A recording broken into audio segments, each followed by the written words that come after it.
Kim has made two pieces for On Air. One is the lungs in smog, and the other, the world leaders in smog. So the way Kim works is she creates a stencil of an image, which is then left out for a certain period of time. And just the air particulates fall, and when you peel away the stencils, the image is revealed. This is the work of artist and physicist Dr. Jasmine Pradesito, and it is made of a material called Noxtec, which is a ceramic geopolymer that absorbs nitrogen dioxide from the air. She was inspired to make this sculpture, which is her son's hands holding his asthma puffer pump after he suffered a severe asthma attack. So my series for the On Air exhibition, it starts in the countryside with mossy green forms, and there's a covering of lichen effect. So the glazes really look like these photographs. There are certain types of lichen that are more sensitive to pollution than other types. So at this end of my series, there's lichen covering the whole form. And then as you go towards the city, there's fewer and fewer types of lichen. When you get into the centre of London, it's completely, there's no lichen at all.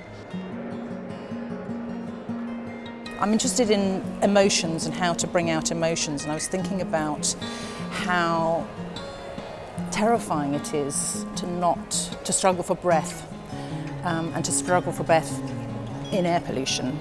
Gasping for air came to mind for me, and I decided to make a film about what it looks like and feels like in the body to struggle for breath. My practice combines clay stop frame animation with fired work, fired ceramics.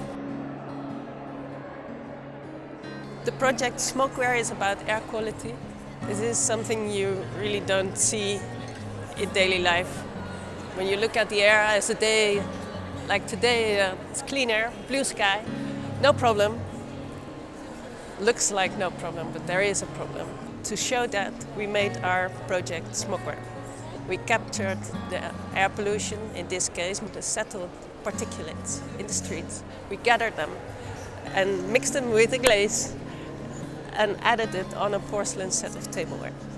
We want to bring people together, to have a talk, to share ideas and to inspire, to improve the air quality with our daily choices, and also to inspire bigger stakeholders to make their choices to improve the air quality.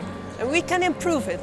So that's the positive message we are bringing here. All right. So, T for 2A. T for 2. It's people who know me, know my foundation after my late daughter.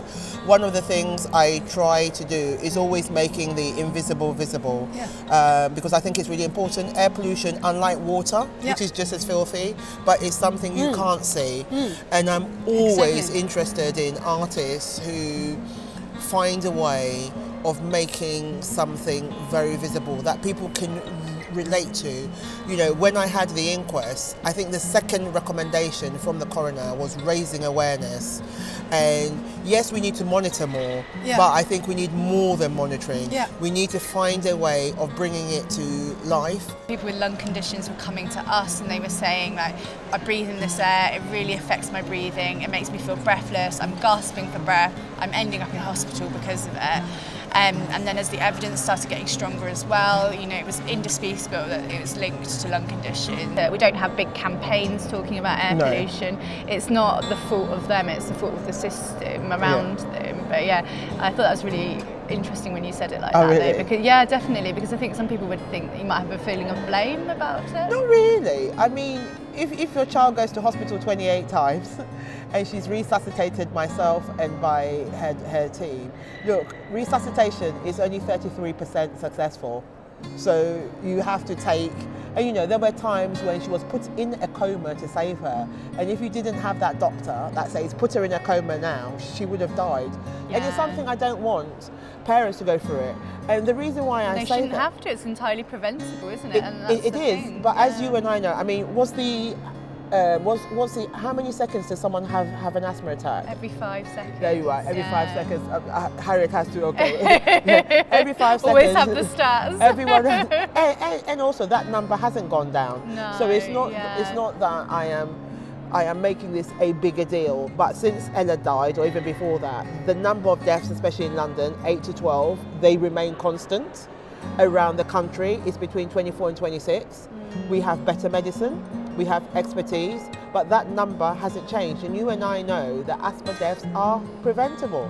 This year was particularly hard because suddenly I have lived longer without her than with her. So my only hope, Ella's legacy, is I hope she managed to bring this to people's attention and something is done by all governments. Governments, by the way, they have a responsibility.